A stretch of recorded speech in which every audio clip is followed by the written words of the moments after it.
There are moments that look ordinary until they become the hinge of everything that follows. A man watching the way a woman's hands move, a neon slogan blinking half a joke and half a dare, laughter that muffles the sound of a life being reconstructed. This is one of those moments.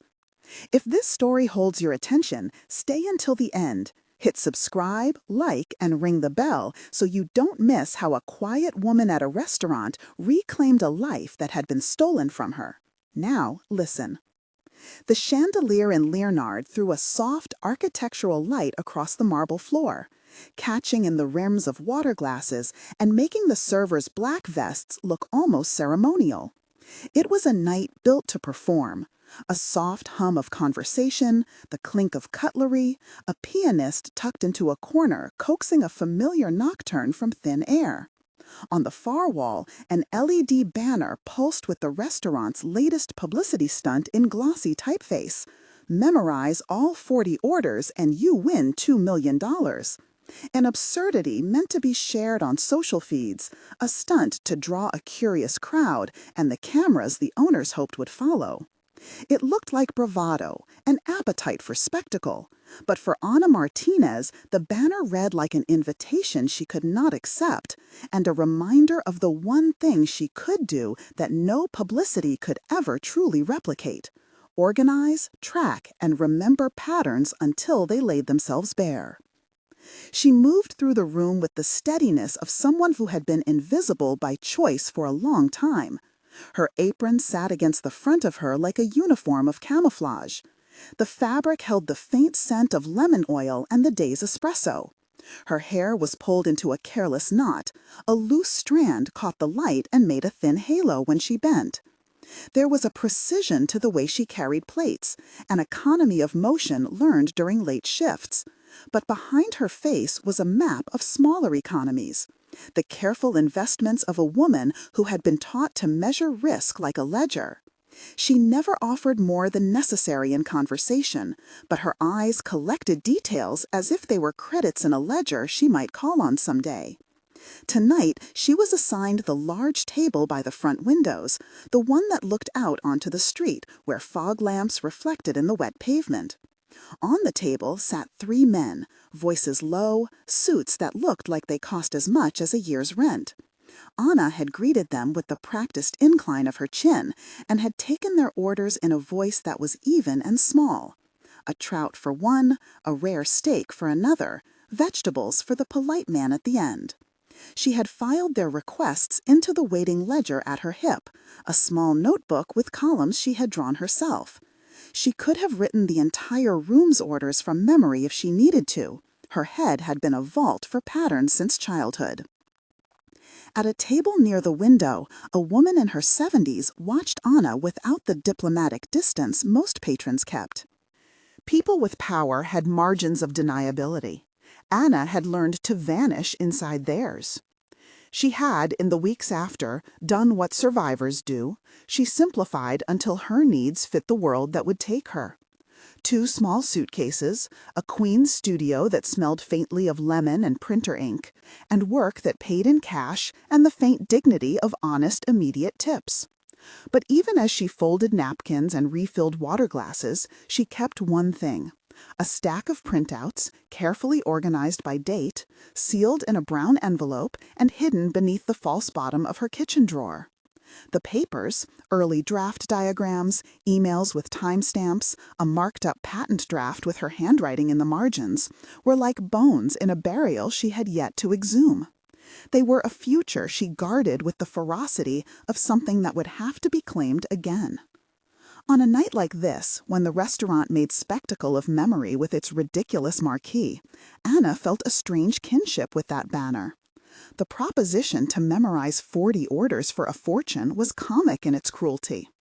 The real work of remembrance, recovering authorship, proving a timeline, establishing the metadata that would insist the past belonged to her, would not be televised. It would be patient, tedious, lit by the blue glow of legal databases, and spent in conference rooms with lawyers who spoke in measured sentences. It would require allies. Marcus felt the beginning of that recognition as a small, stubborn curiosity. He had walked Leonard before in quieter circumstances, but tonight something in the way his mother laughed when Anna took their order made him stand. He asked for the check, then stood and moved toward the kitchen side, pretending to study the wine list. When his path crossed Anna's, she bumped a tray. It was an accident, a cut of the wrist that sent the wine glass tilting but not falling. Anna's hand steadied the stem, saved a spill, a reflexive motion she had perfected. Their fingers brushed. If his fingers brushed, then information exchanged. Marcus registered the calluses at the base of her palm, the quick, thin scar along a knuckle, the story of a life lived with tools of unavoidable small injuries. He realized, in the way a man who had bought entire companies realized things, that she was not what the room assumed she was.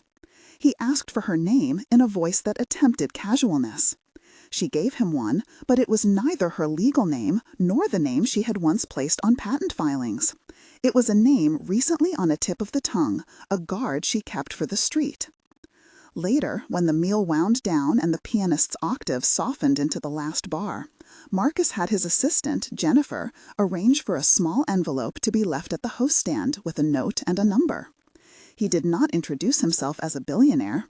He left a number that would lead to an assistant who would answer in the kind of guarded tone that said, "He is busy."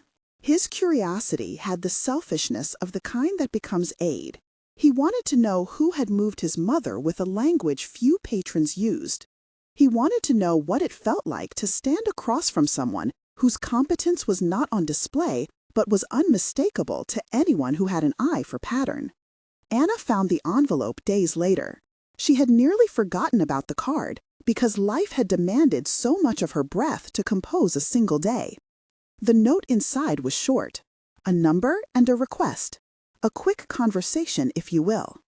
She considered leaving it where she had found it, let it be another hands-off curiosity of the rich and bored.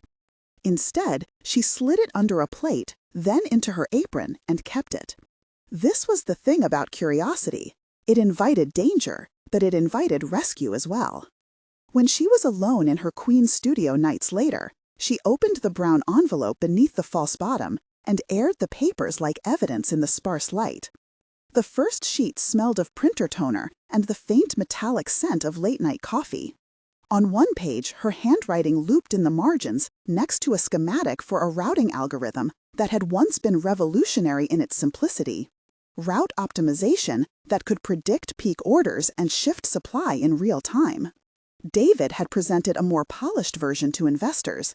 The press had called it novel. Anna had called it uncredited and abhorrent.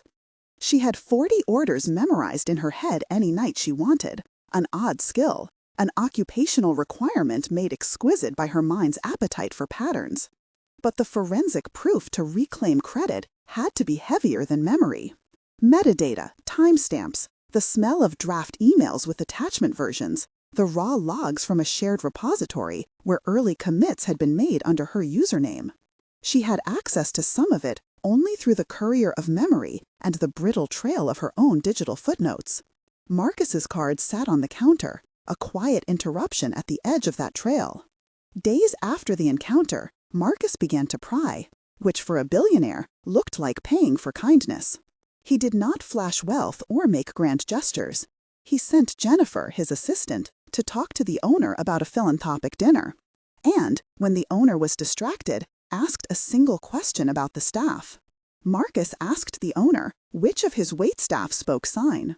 The proprietor listed names like a catalog, eyes sliding over figures like he had long ago learned not to see people as anything but function. Anna, the proprietor said, Anna Martinez, Columbia, long gap in resume, smart girl. Marcus heard the single word that mattered, Columbia, and it tugged at the seam of his curiosity. He had been to Columbia a dozen times in the course of venture meetings and philanthropic panels. He knew the kind of pedigree that suggested more than a good memory. He asked about the ledger at her hip, the notebook she kept that night as she filed 40 orders like deposits. The owner shrugged, said she did what she was told, that she kept her head down. That was when Marcus decided to look harder. His first quiet step was not courtroom drama, but observation. He began to watch with an intensity that felt like care. He saw the way Anna worked, how she memorized menu shifts, tracked allergies the way some people track stocks, and never once sought credit for the way she saved a table from an error. In small gifts, a tip discreetly placed in a coat pocket, a dry cleaning paid under an anonymous name, he tried to translate curiosity into something tangible. But he also began the other work, a contact with a lawyer he trusted, a man named Charles Morrison, who had negotiated sensitive things quietly and well. Marcus did not yet explain why. He only said, "Find out who Anna Martinez is," and added, "carefully." Anna watched Marcus in return with the wary economy of someone who had been known and then made non-existent in a corporate press release. She had been taught at Columbia to read people as math problems at first, signals and noise, and then later learned they were not equations at all. He meant something.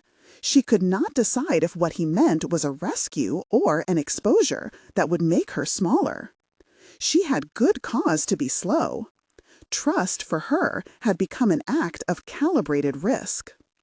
When David Chen's shadow passed again through the city, through a headline, a philanthropic gala, a soft, odd interview where he spoke about building the future, Anna felt the old ache of being watched and misread. He was everywhere they wanted him to be, lit by studio cameras and framed by corporate logos. He had perfected the public face of invention, the kind of charming fixation that let other people see him as the author of brilliance. His appropriation of her work had not been a simple theft. It had been a performance of authorship, complete with marketing spins and legal smoke. He had lawyers and polished testimonies. He had money and the appetite to use it. If she could not confront him alone, if alone was how he had erased her, then she would need someone who could offer more than curiosity. That someone would not simply be a romantic ally or a patron. Marcus had to become a partner in the way their work would be public. He would have to listen to the ledger of her evidence and be willing to stake influence on a technical truth, the sort of thing that cannot be spun away when the metadata lines up. A week's worth of small exchanges, cash tips, a book left at her table about urban logistics, a silent nod from his mother, muted the friction between them until they found themselves talking in short bursts at the host stand after closing. Marcus asked about Columbia. Anna said she had studied operations research and finance, and had taken classes she had enjoyed despite the arrogance of some of her professors. She spoke of algorithms like confessing to an old love. He remembered his mother's sign for patience, and in the pause between them, a gentler motion took shape. They found the first crack in David Chen's armor in an unassuming place, a backup server in a company they had thought entirely loyal. The server had reconciled an early repository that carried her username. A timestamp in the server's log predated the patent filings in which David had inserted his name. It was not glamorous. It was the sort of dry, technical detail that rarely made headlines. But it was precise. It was the kind of thing a court could understand. It had embedded in it the scent of a timeline that could not be spun away. When Marcus and Anna finally sat across from one another in his kitchen late one night, the city aglow beyond the glass walls, they did not talk at first about the server or the legal strategies. They talked about small things, how to fix the kettle that whistled too loudly, the way his mother liked chamomile, the Paris trip she'd always wanted but had never taken because someone had used the word soon as a delaying tactic on every plan. There had been an attraction between them, threaded through the tactical work, but it shifted into something that felt steadier, mutual respect. He learned to cede the podium when she was explaining the commit chain. She learned that his money could be a shield as well as a weapon, depending on how it was used. They moved from transactions to coordination, to a kind of tenderness that felt like one more layer of safety. The possibility of romance frightened Anna when she allowed it into the room. It represented trust in a person who, by virtue of his privileges, could easily make decisions for her. But she also saw the evidence that he had chosen to listen and to defer, selecting him as an ally by the way he had learned to wait and not to speak. In small ways, he showed that he could be trusted to respect authorship. When they worked late into an evening, he fetched coffees and left them on the table like placations, anonymous, respectful. When they were in public, he never introduced her as "my friend" in the possessive way some men used women as tokens. He introduced her with the weight of her credentials. Anna found that respect was itself an architecture you could build a life on. It would not be enough. David Chen, when he learned there were people looking into the history he had overwritten, reacted the way men who had invested their identity in other people's work react, with a mixture of legal gristle and performative outrage. He sent lawyers who wrote curt letters to Marcus's counsel and leaked thinly veiled denials to contacts. He continued to speak in public about innovation and partnership, while behind the scenes his PR machine crafted narratives about collaboration and shared credit. He had money and lawyers and the ability to make litigation expensive for anyone who challenged him. Anna knew better than to imagine the courtroom like a movie. She had learned to love the patient arithmetic of proof. She worked with Charles Morrison to build a chain of custody for every document she presented, to ensure that once they submitted the evidence, the court's gaze would be on the facts and the logs, not their imaginations. There were depositions, quiet subpoenas, an analyst who could explain hash functions in the language of laypeople. Sarah, the head waitress at Leonard, and someone who had seen Anna's dignity under pressure, became a witness who could testify to Anna's character in a way that mattered when human impressions were being weighed. Mrs. Blackwood agreed to sit with her, to sign in court if she had to. And the knowledge that Marcus's mother would present herself as more than an accessory stabilized Anna's resolve in the small, steady way of a lighthouse. As the investigation bore out facts that did not align with David's story, there were small public tremors. A magazine that had once run a puff piece on David's new method issued a quiet correction about authorship in a restless paragraph that read like a retraction. The social media machine that had been so eager to brand David's invention slowed for a minute, as if it had caught its breath. Investors began to ask questions in more pointed ways. Meetings that had been scheduled to celebrate the company's growth were delayed with polite emails. But the real moment that began to feel like a turning point came when Marcus asked for permission to host a private meeting with the board of David's company under the guise of a potential merger. He had leverage. He could make their deal look promising on paper and then pull it if the evidence pointed one way or another. It was audacious and risky, and Charles warned him that it could backfire. Anna looked at the plan with a mathematician's coolness. "If we have the server logs," she said, "and witness testimony, and the filings cross-checked, then the board will face a cost-benefit in which the cost of defending false attribution is higher than the cost of removing David." They practiced the choreography of the reveal like a dance. Evidence would be presented with the sober clarity of a spreadsheet. No big speeches, no theatrics. Marcus would not thunder about virtue. He would withdraw his support if the board did not see the logic. It was, in their calculus, the most efficient way to apply pressure. When the night came, the boardroom was a rectangle of glass and leather. Lights were bright, intended to flatten rather than flatter. Anna sat near the edge of the table, her notebook open and her hands folded. Marcus watched the room in the patient way of someone who had lived by the metric of time. At his elbow, Charles orchestrated the sequence: server logs, then a chain of custody, then testimonies. Anna herself spoke in a voice that did not demand drama. She walked through timestamps, explained commit cycles, showed the old drafts with her handwriting that had been altered. She did not ask for sympathy. She asked for the simple human decency to recognize authorship where it belonged. David protested in the way men in his position do, loudly, confidently. But once the logs were projected and the commit history unfolded like a railroad map, there was a silence that was not theatrical. It was the silence that happens when the truth arranges itself into the only sensible pattern. Marcus, in that moment, did not need to be the hero. He was the lever. He withdrew his offer in a single email that he sent minutes after the presentation. His words were dispassionate and efficient. The room's calculus shifted. Other investors followed, unwilling to be tied to a leadership that now smelled of legal risk. The company, once buoyed by confident press releases, began to descend into an anxious period where courts and compliance officers became the more interesting voices. David's reaction was a mix of fury and calculation.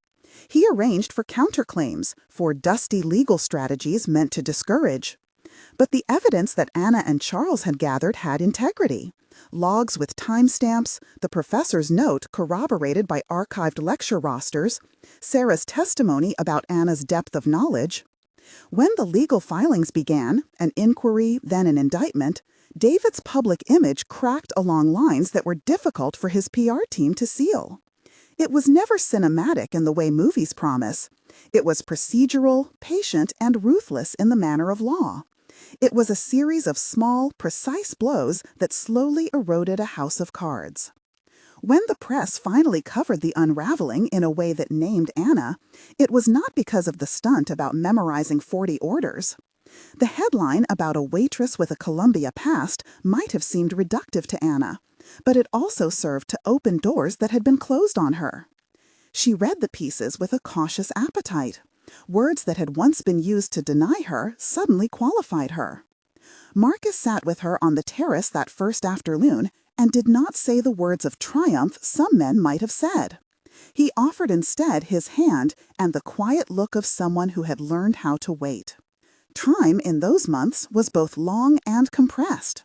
There were court dates, depositions that required travel, the kind of paperwork that seemed designed to suck the wind out of a person's sense of momentum. There were nights after hearings when Anna would come home to the thin lemon smell of her kitchen and collapse into sleep like a machine disconnected. Marcus learned how to be small in the ways that mattered, how to make tea without presumption, how to stay with her through the tedious parts of legal life, how to step back when she needed to lead. At a crucial hearing, Anna watched David from across the room. His public face had been hollowed by the legal scrutiny. He was less charismatic and more defensive. When the judge examined the chain of custody and listened to the analyst explain hash matches and file histories, the facts aligned against him with a relentlessness that was not vindictive but inevitable. The courtroom asked for proof, and Anna provided it, the way a craftsman presents an object after the making is done. Her hands, which had once been a medium for ordering plates and signing quietly to a woman who liked trout without sauce, were now the hands that had built an argument no spin could dissolve. Later, when the company moved to correct its filings and the patent office acknowledged an error in attribution that had lodged for too long, Anna felt a strange detachment from the moment of victory. Victory, she had learned, was not a single bright thing. It was a succession of small corrections that realigned the ledger. When her name reappeared, printer ink step by step, an official note of correction, she allowed herself a small private exhale. It was not the end of the story. Legal consequences for David would follow in time, the kind that required investigation and testimony, and eventually an admission or a sentence that the law would sculpt in its own way. But the beginning of restoration was real. Documents bore her name again, and her company, a small venture she had kept alive in a notebook she had never allowed herself to shelve, found investors who were willing to believe in the woman who had done the work. The romance between Anna and Marcus did not arrive as a coronation. It was a cautious commitment formed between nights of evidence and small domestic rituals. When Marcus proposed, one evening in the kitchen of his penthouse, with light filtering through glass and a quiet hum of the street below, he did not kneel in the showy way of films. He closed his hands around her and said plainly, "Will you marry me? Not to be saved. If you ever needed saving, I would be ashamed. Will you marry me as a partner in everything you choose to build?" She laughed then, a small sound that carried the weight of many nights, and for a long moment she could not answer. It was not because she hesitated about marriage as an institution. It was because she wanted to believe the offer had been thought through in the dark, that it acknowledged her agency. She accepted. They planned in small ways, an apartment with enough light to read, and a kitchen with a kettle that did not scream. A trip to Paris that she had always wanted to take, not as a reward, but as a claim that life could be beautiful and not always a ledger. Marcus learned to introduce her at events with a quiet pride that did not rewrite her narrative. Mrs. Blackwood moved into their life in the shape she wanted, not as a silhouette, but as a person who insisted on being included in the way she wished. She taught Anna a few expressions in sign that had no English equivalent, and in those exchanges Anna found not pity, but companionship. The public humiliation of David resolved not in an instantaneous fall, but in the steady, bureaucratic mechanics of justice. There were filings, a trial that lasted months, and when a sentence was finally pronounced, it felt anticlimactic and just in the way that long processes often feel. He faced consequences that matched the weight of what he had done: fines, reputational loss, and a degree of legal accountability that served as a deterrent for the next time a powerful man imagined ownership over other people's lives. The banner at Lennard that had once seemed like a joke, "Memorize all 40 orders and you win $2 million, was taken down for a calmer sign about seasonal tasting now. Anna returned to the restaurant occasionally in the months after her vindication, not to reclaim a role she had gone beyond, but to remind herself of how small acts of service had kept her alive when the rest of the world had been willing to write her out. She and Marcus hosted a small celebration at the restaurant one winter, quiet and luminous, with Mrs. Blackwood signing the grace and guests listening as if translation were a kind of blessing. Once, as they sat at the window table together, Marcus watched the way Anna fold her napkin, the small ritual practiced in years of service. He caught her hand, and when he did, she looked at him with a face made of relief and claim. "You didn't have to do any of this to prove you cared," she said, not as reproach, but as recognition. He smiled and touched the scar at her knuckle, the same place they had brushed months earlier. "I know," he said, "but I wanted to, and I'll keep choosing you." Outside, the city was a lattice of lights and dark, of windows that would hold other people's secrets and others' small, brave restorations. Inside, Anna's hand found a fork and then his, a domestic pledge in a city that loved spectacle. They had not started together at the same height of power. They had not matched at the same tempo.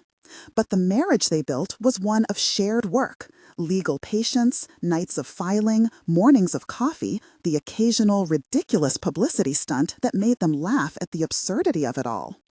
When she signed with Mrs. Blackwood now, it was not furtive, but open, a small public testament to trust. There are days when people ask what finally broke the theft apart. They want a headline, a quick villain, and a single heroic moment. The truth is messier and more satisfying in its ordinariness. A steady accumulation of proofs, a man's decision to listen and not to dominate, a woman's refusal to let a ledger of her life be redrafted by someone else. The title on a banner meant nothing to the web of forensic facts that win a case. The game about memorizing 40 orders was kitsch. The important memoranda were the ones filed in servers and protected by chain of custody. But the banner had grounded the night Anna and Marcus first met, and the memory of that absurd marquee would become, in later years, a private joke between them, how the city offered both stunts and salvation in equal measure. When the dust settled and the patents returned to the files that bore her name, Anna did not roar into the world. She opened a small company that built software with a principled architecture, Claims of ownership embedded in hashes, transparent attribution, and an ethic that prevented appropriations the way she had once suffered. She hired people from classrooms and internships, including a woman from Colombia who reminded her of younger versions of herself. She took the Paris trip not as a consummation, but as a mapping of the self into joy. They kept a photograph of a dinner they had attended early in their relationship. Mrs. Blackwood smiling and signing, Marcus looking proud in the background, Anna present and not defined by what she had been robbed of. Beneath it she wrote, in her own handwriting, a small ledger entry she made only for herself. Hands remembered the work, and the world remembered the hands. The line was private and then public, a note of gratitude and a record of survival. There are nights when she still thinks of the 40 orders banner and laughs. The challenge had been to memorize a ridiculous number for a fictional prize, while the real prize, what she had spent years reclaiming, was her name in the margins of human acknowledgement. The restaurant that had been her stage for anonymity would always have a place in the story, but it would no longer be the place where she was invisible. The city, in its vast and indifferent way, had noticed because she had insisted on proof, and because someone with means had learned to listen. On the terrace of their apartment, with Paris plans folded into the drawer and legal files catalogued and safe, Anna and Marcus leaned against a glass pane and watched the city hum. She signed something to Mrs. Blackwood, who chuckled and signed back, and Marcus, who had once been a man of boardrooms and mergers, realized that what he had gained was not ownership of her story, but a place in it. He had learned how to wait and how to step forward. She had learned how to trust without giving away the ledger of herself. They had, between them, turned the world's appetite for spectacle into a quiet architecture of repair. The game about memorizing 40 orders became a silly anecdote retold over coffee at dawn, a title of a story no longer about what one could win, but about what one could reclaim. And the waitress who had once been unknown to the city, whose name had been stolen, whose patents had been rewritten, who had been ordered by men to take a secondary place, stood now with a hand on the back of a chair and a partner at her side. They had between them turned the world's appetite for spectacle into a quiet architecture of repair. The game about memorizing 40 orders became a silly anecdote retold over coffee at dawn, a title of a story no longer about what one could win, but about what one could reclaim. And the waitress who had once been unknown to the city, whose name had been stolen, whose patents had been rewritten, who had been ordered by men to take a secondary place, stood now with a hand on the back of a chair and a partner at her side. Her work was hers again. Her future promised, and the light through the glass promised something else, too. That careful, patient truth can, if tended, take a place in law and in love. In the days that followed, the routines that had once been provisional settled into something steadier. Anna's office was the kind of small, sunlit room that made a point of being ordinary. A table that had once served as a kitchen island, a shelf of technical manuals and travel books, a window that caught the street noise and softened it into a rhythm. People came in without appointments and left with clear instructions. Interns sketched interfaces on whiteboards and then watched as Anna asked them questions that sounded like tests but felt like invitations. She had learned, over the long months of litigation and sleepless proof-gathering, the difference between interrogation and guidance. She practiced the latter. Isabel, Columbia, restless, quick with analogies, arrived each morning before most of the others. She had a notebook in which she drew the architecture of rights the way other people doodled flowers. Anna watched her build metaphors into code, a claim anchored like a stone in a riverbed, a permission written like a promise on a paper boat. Sometimes Anna corrected her syntax, sometimes she corrected her metaphors. Isabel learned the language of restraint and of generosity in the same breath. And Anna felt, more often than not, a soft, surprised pride when Isabel would explain an ethical trade-off as if it were a moral compass rather than a business calculation. Marcus came less frequently than the employees expected. He had not returned to the boardroom life the way outsiders imagined. Instead, he kept to specific, chosen appointments. He had discovered patience not as waiting, but as measured movement. Showing up at a court hearing to support a colleague, attending a university panel where he listened more than he spoke, learning to let other people be the center. Once, in a meeting where two engineers argued about whether to make a portion of the company's source code proprietary, Marcus stood in the doorway and asked one of the men, quietly, what he feared losing. The man faltered. Marcus did not answer for him. He simply relayed the concern to Anna in a tone that implied the man mattered. That evening, the team rewrote the clause to balance protection with public good. It was a small thing, but the room felt different afterward, less like a battlefield, more like a workshop. Anna introduced a policy the first week she could have made an announcement and done nothing. Every project would contain a continuity clause, a plain language explanation of who owned what and why. She wrote the clause herself at first, handwritten on a sheet that she pinned above the table. Later, when Isabel asked why she insisted on the words being so simple, Anna looked at the messy handwriting and said, "Because simplicity asks for fewer favors from forgetfulness." Isabel repeated the phrase to others, and it traveled through the office like a benediction. Mrs. Blackwood continued to be both a friend and a kind of public validation. She came to a launch party once and made the entire room feel as if some official line had been crossed. The woman who had once sat at the head of an empire now laughed easily and congratulated people she had not met months before. She signed small cards for the employees with no pomp and no press. At an after-party on a rainy Thursday, she drew Anna aside and said something that made Anna steady rather than embarrassed. "You made the world better for people who aren't yet famous," she said. "That is a very sound investment." There were still visitors who wanted the headline version. A journalist from a technology magazine asked, with the kind of curiosity that flirts with spectacle, whether the 40 orders stunt had been a turning point in Anna's life. Anna answered with the truth. The banner had been a moment of exposure that taught her how the city could be both cruel and absurd. It was not, however, the point of origin. The origin, she told the reporter, was a sequence of smaller remembrances, names on filed patents, copies of server logs, signatures on affidavits. The reporter took the quote anyway. He wrote a piece that balanced the spectacle against the labor, and the company noticed a modest increase in applications from people who had once felt invisible.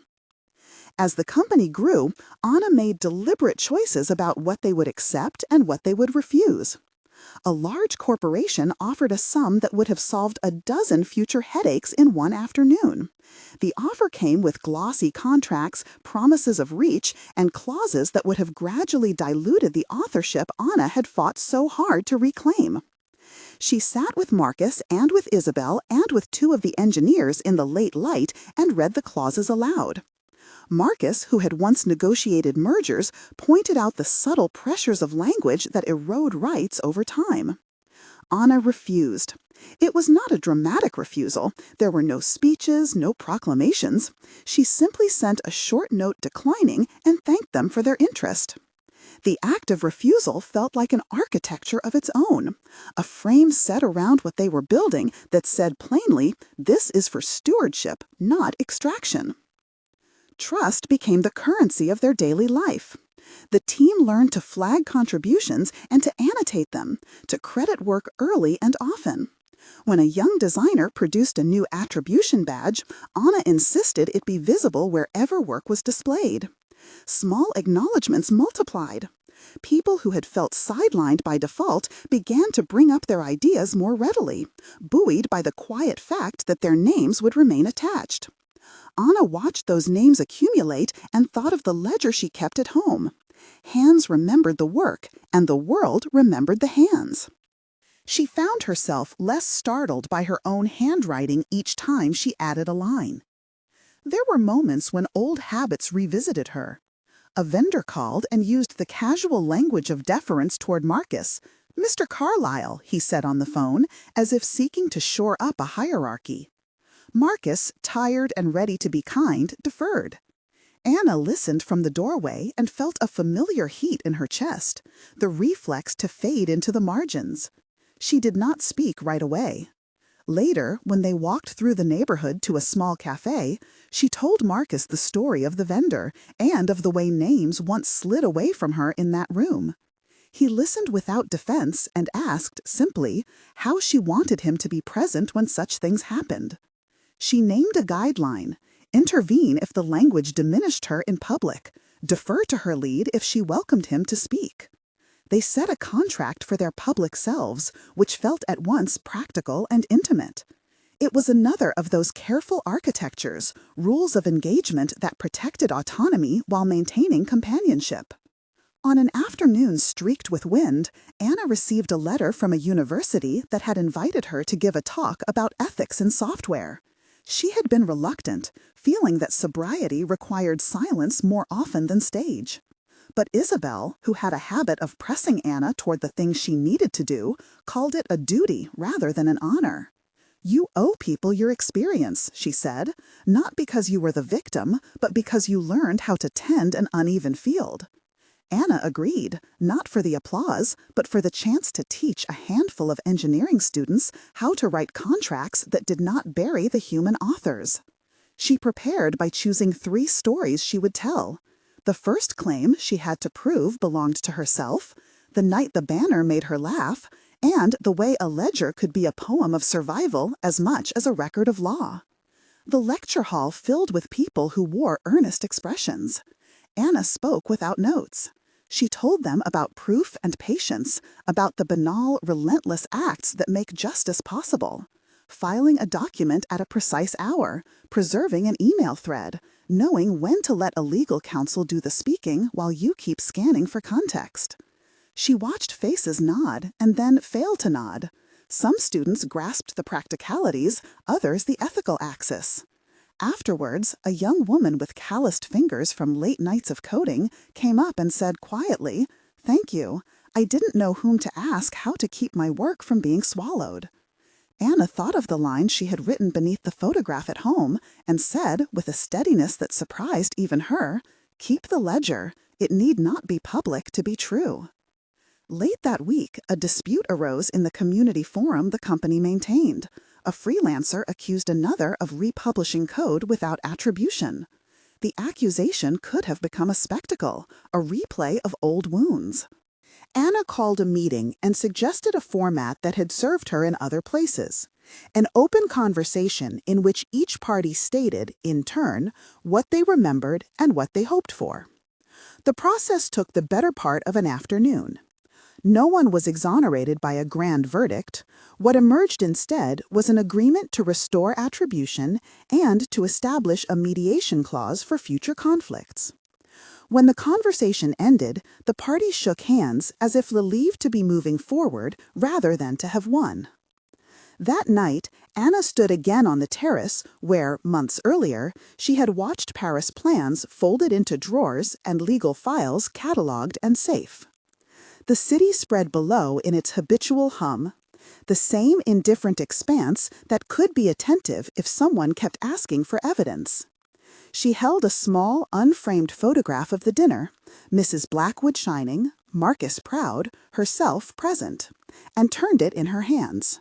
She added another line to the ledger she kept at her side. "The ledger learns, and so do we."